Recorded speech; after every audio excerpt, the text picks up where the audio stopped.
Elis James and John Robbins. Radio X. Shut it on.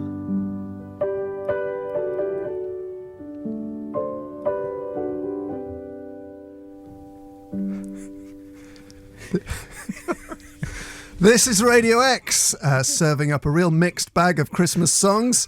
Luckily, that's my favourite. That's everybody's favourite Christmas song by Coldplay. That was Christmas Lights. Why are they bothering? Well, because they had to write a Christmas song, and the only subject that hadn't been covered was how important Christmas lights are. But they should get back to singing about colours. Yellow was great. Shut up, Ellis. It's my favourite Christmas song. Why don't they get back to singing about Concorde? Speed of sound was superb. Do you know... Timekeeping, clocks. Fun statistic about Christmas Lights by Coldplay. It's been such a successful Christmas song that every year, even if they didn't release another song, from royalties alone, they earn £25 from Christmas Lights. Guys, we've got some...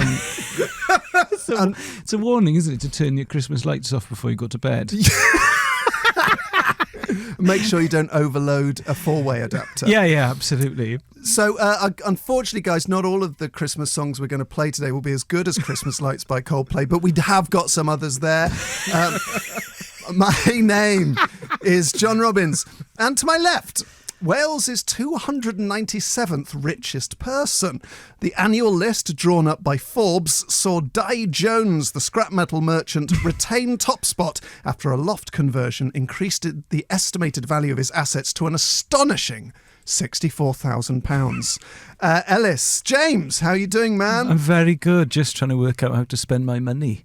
Well, get some Christmas lights. Yeah, I can't afford them at the moment. But, I know you don't like to discuss figures, but Forbes put your net worth at £6,500. Yes, and as a consequence, I am thinking of buying a new set of kitchen knives. Are you really? Yeah. Sabatier?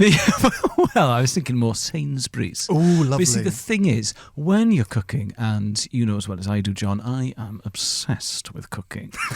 Right. That it's such a nice feeling slicing through a carrot with a really, really broadly sharp knife. Well, a sharp knife is a safe knife. Oh, yeah. In the kitchen, at Coldplay least. have written a song about it. They have Christmas knives.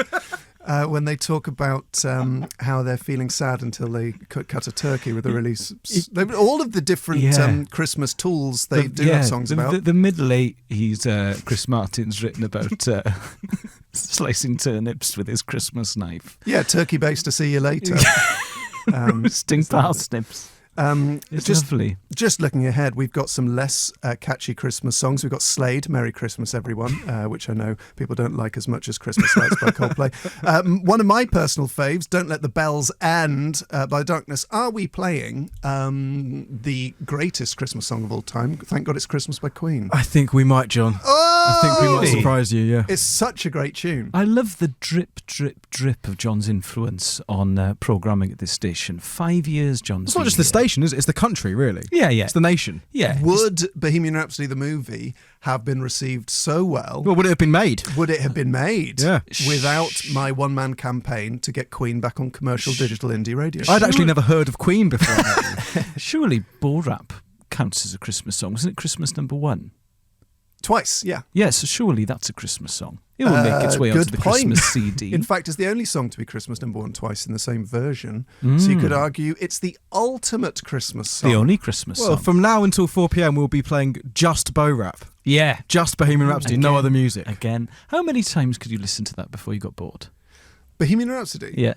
Well, that just because you like a song doesn't mean you could listen to it 100 times. I go through phases though where I will listen to one song quite happily 25 times in a row. Yeah. Currently, it's "Don't You Want Me" by the Human League, which I cannot get enough of. Well, that happened to me on Thursday. I was on the train home. And I was thinking, right, you had a busy day, you just need to get home, don't go to the pub, go back home, have a read, have a hot chocolate and go to bed. And then I put on a song I haven't listened to for ages called For Mr. Thomas by Van Morrison. Yeah. And it's about Bob Dylan.